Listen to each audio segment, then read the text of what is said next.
Bonjour madame. Bonjour. Aline Verrier. Oui.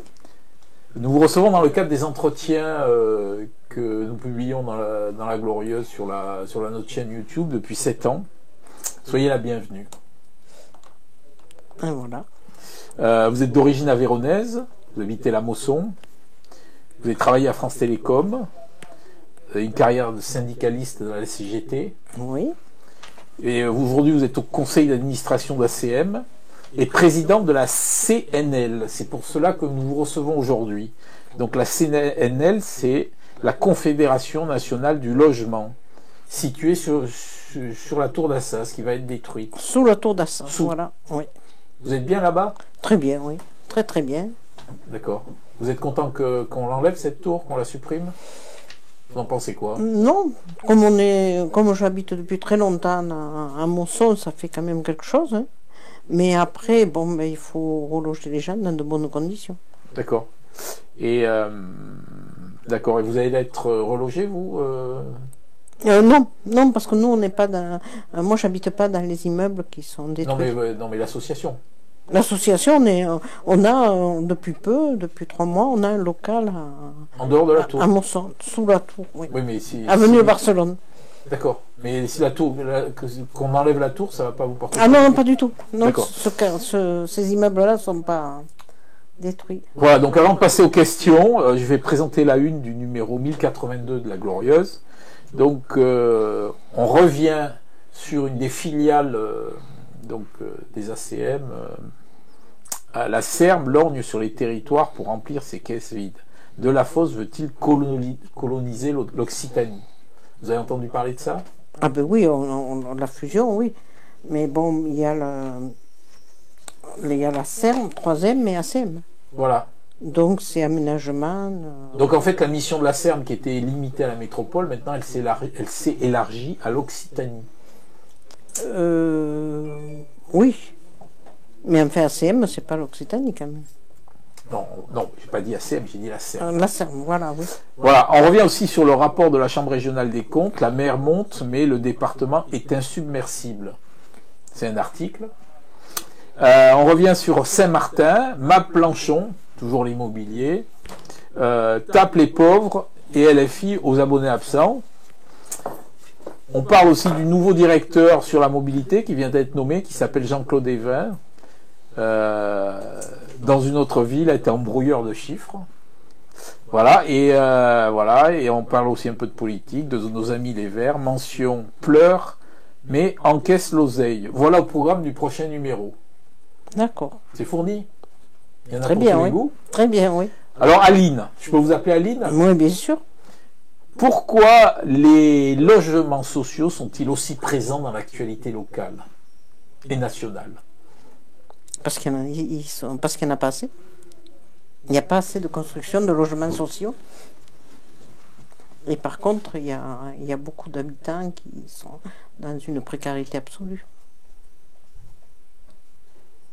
Qu'est-ce qu'il faudrait faire? Il faut que le gouvernement construise plus de logements sociaux. Donc c'est simple. Regardez, vous avez dans l'Hérault, pour 45 495 demandes, il y a 6 179 attributions. Ah oui, le rapport n'est pas terrible. Vous vous rendez compte? Et alors, le gouvernement, il parle de retirer les logements des parents des mineurs condamnés. Est-ce que ça libérerait des logements, ça? Non, pas du tout. Je vous laisse libre arbitre, mais c'est une démarche impensable. Je vous pose la question. Hein. Non seulement les enfants sont dans la rue, mais les parents vont se retrouver dans la rue. Tout le monde sera dans la rue. Tout le monde sera dans la rue. Ouais, c'est sûr que c'est pas une solution. Voilà. C'est absolument pas une solution. Voilà, alors dans le journal, là, il y a quelques semaines, là, on parlait d'histoire d'arrangement, de pots de vin, pour avoir des logements sociaux à Montpellier, d'enveloppes, de droits de cuissage. Mais d'où vous sortez ça? Ah ben on a des témoignages. On a eu des témoignages, madame. Écoutez, moi je peux vous dire que donc il y a des commissions d'attribution qui sont très très bien gérées. Ensuite, il y a ces commissions s'appellent les caléoles. Et ensuite, il y a l'ANCOL. L'ANCOL épingle les bailleurs si, par exemple, il y a des suroccupations ou des sous-occupations. Donc, ils ont une amende. Et au niveau des commissions d'attribution, c'est très très bien géré, c'est très sérieux. Puis les chiffres que je vous annonce prouvent que, Oui, non, que mais le enfin, problème, il n'est pas là. non, mais le problème, c'est qu'il y a une demande, le problème, c'est qu'il y a une pénurie, et quand il y a une pénurie, ben, ça veut dire qu'il y a des enveloppes, et il y a il y a quelques semaines, j'ai encore eu la personne au téléphone pour qu'elle me confirme, avant notre entretien, il y a une personne qui a eu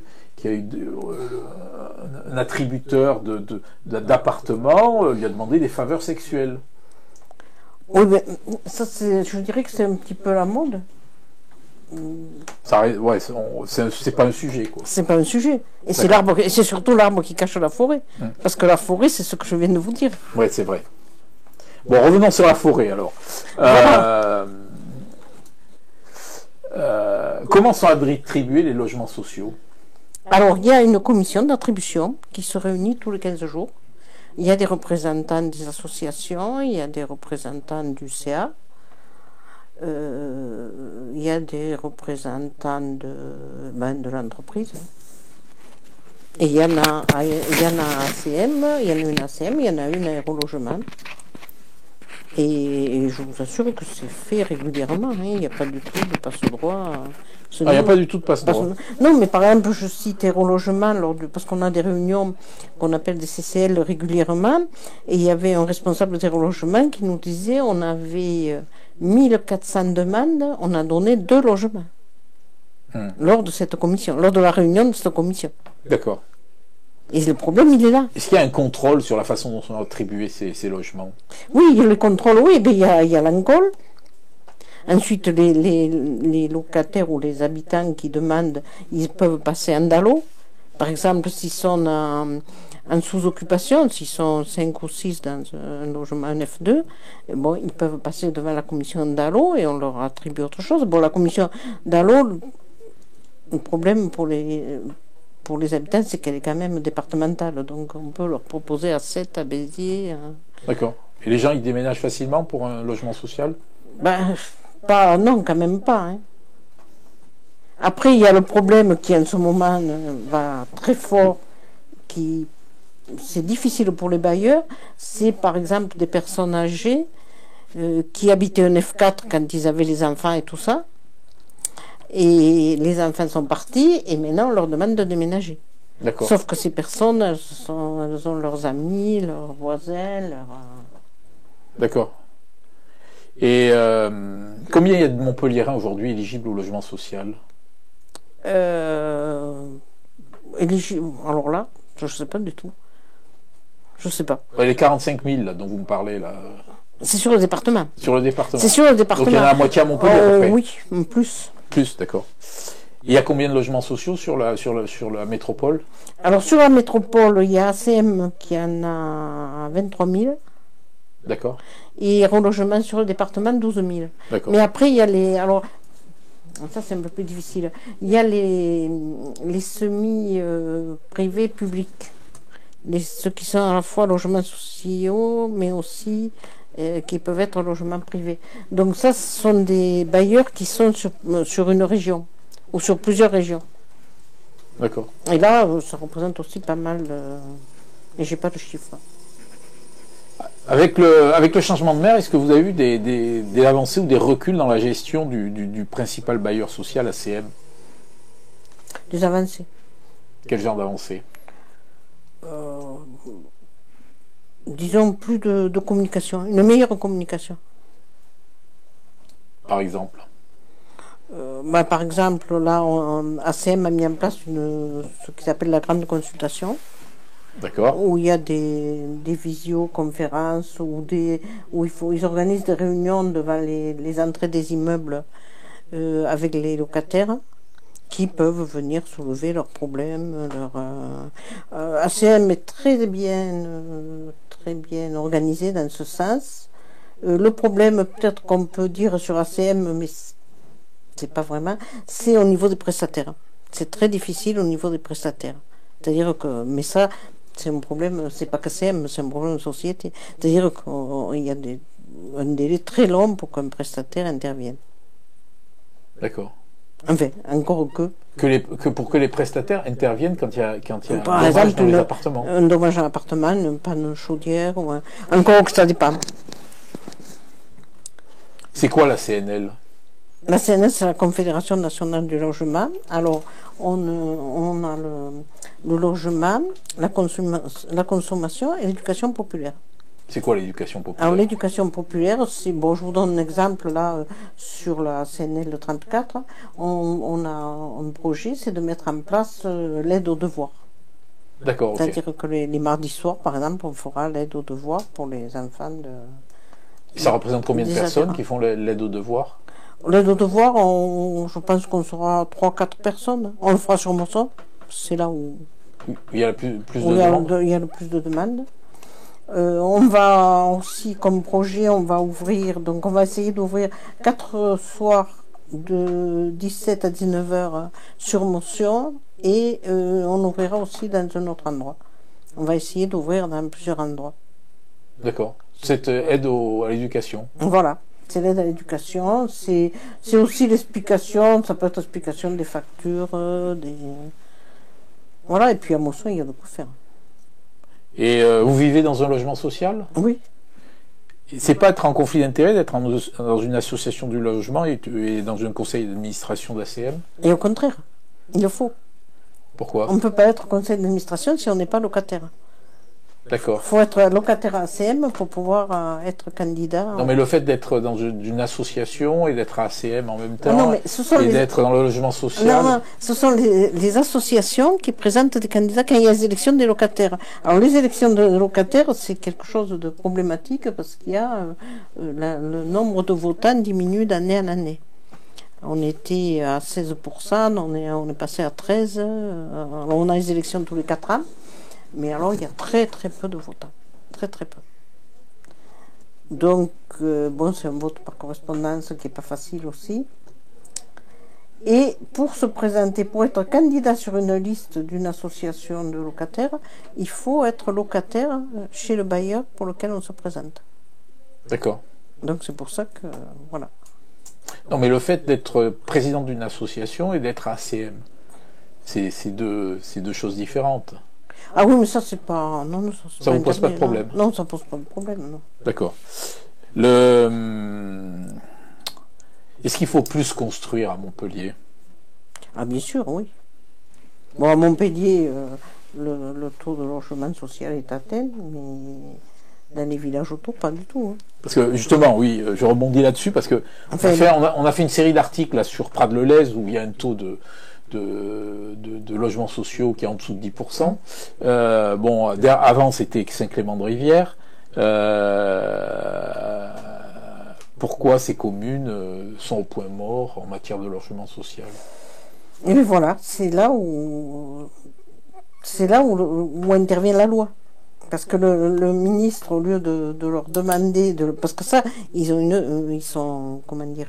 amende pour ça. Mais au lieu de leur demander de construire plus de logements sociaux, il va autoriser les maires à choisir les locataires qu'ils veulent pour les logements sociaux. Donc ça, c'est un passe-droit énorme. Est-ce que vous suivez ce qui se passe au niveau des bailleurs privés? Oui, on les a. Alors là, c'est très très problématique. Hein. Alors, on va en parler d'un au hasard, de Foncia. Oui, Foncia, on l'a tout le temps. Est-ce que vous l'avez dans le nez, Foncia? Oui, on l'a dans le nez, parce qu'on n'arrête pas de lui écrire, il ne nous répond pas. Ah, il vous répond pas? Il ne nous répond pas, non. Non. Oui, Foncia, c'est très très difficile. Il y a Mab Planchon aussi. On fait un article cette semaine sur Mab Planchon. On l'a eu peut-être une fois. Mais c'est surtout Foncia. Hein. Alors, oui, on va parler de Foncia. Alors, il y a des plaintes qui s'accumulent contre cette agence. Ah oui, oui.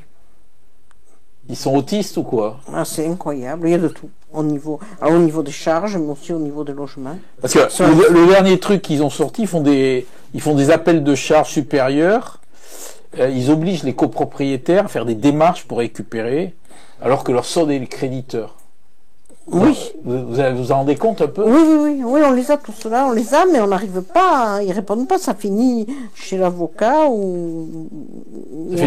Ça fait travailler les avocats, alors. Ça fait travailler les avocats. Parce qu'on a une commission de conciliation, ils ne se présentent pas. Ils ne se présentent pas en Ils ne se commission? présentent pas en commission de conciliation. Ils ne discutent pas avec vous? Non, mais la commission de conciliation, il y a les organisations, les représentants des locataires, mais après c'est organisé par l'État, la commission de conciliation. Et il y a le locataire qui fait une réclamation et le bailleur est invité à venir et il ne se présente pas. Ils ont le droit de ne pas se présenter? Oui. Ils font ce qu'ils veulent, quoi. Voilà. Ouais. Ils font ce qu'ils veulent. Ah oui, là, alors foncière, c'est... Alors sur leur site internet, là, les plaintes s'accumulent. Et aujourd'hui, dans le classement des syndics, ils sont classés comme pire syndic de l'Hérault. Oui, monsieur. Mais par contre, ils récupèrent des marchés. Je crois qu'ils ont à peu près entre un tiers et la moitié des syndics de la ville. Ça, je sais pas, parce que nous, si vous voulez, on a les locataires qui sont mécontents sur les charges, sur les logements, parce que les logements sont... Mais là, après, on n'est pas à ce niveau-là, nous. Nous, on est au niveau du locataire. Qu'est-ce qu'on fait pour arriver à faire répondre aux foncières? D'accord. Vous n'arrivez pas à le faire répondre? Voilà, on n'arrive pas à le faire répondre. Jamais? Oui. Non, pratiquement jamais. Donc, un autre sujet, là, avec l'arrivée du printemps, il y a les hirondelles, et il y a les expulsions. Oui. Ça vous touche? Cela vous touche? Ah oui, la CNL est absolument contre. Et vous faites quoi? Ben, on fait quoi? On se manifeste, on l'indique. Bon, les personnes viennent nous voir, une personne qui est... Parce qu'il y a plusieurs expulsions. Là, il y a pour non-paiement, ça c'est plus délicat, mais il y a l'expulsion si le propriétaire veut vendre ou récupérer l'appartement. D'accord. Donc dans ce cas-là, ben, on essaie vite ils sont prioritaires dans la commission d'ALO, on monte un dossier d'ALO avec eux pour qu'ils évitent notre appartement. Parce que dans ce cas-là, le locataire est tout à fait dans son droit. Est-ce que vous avez des personnes expulsées qui se sont retrouvées à la rue? Actuellement, il y a une personne qui mais c'est à 7. Vous faites quoi pour l'aider? Ben, on la reçoit, on l'aide, on lui a fait un dossier, en plus on l'a aidé sur sa carte de séjour, on fait beaucoup de choses qui en fait nous incombent pas, mais quand même des situations comme ça, c'est pas banal, on les aide. D'accord. Là c'est sur cette personne. Bon, j'ai terminé l'entretien, est-ce qu'il y a quelque chose que vous voudriez ajouter? Non, si. C'est bon. quand même. C'est qu'il y a c'est quoi? C'est qu'il y a un grand moment pour le logement social. C'est le 24, 25 et 26 septembre. C'est le congrès de l'USH. C'est l'Union sociale du logement. C'est où? C'est au Parc des Expositions, à Montpellier. D'accord. Voilà. Alors là, il se retrouve...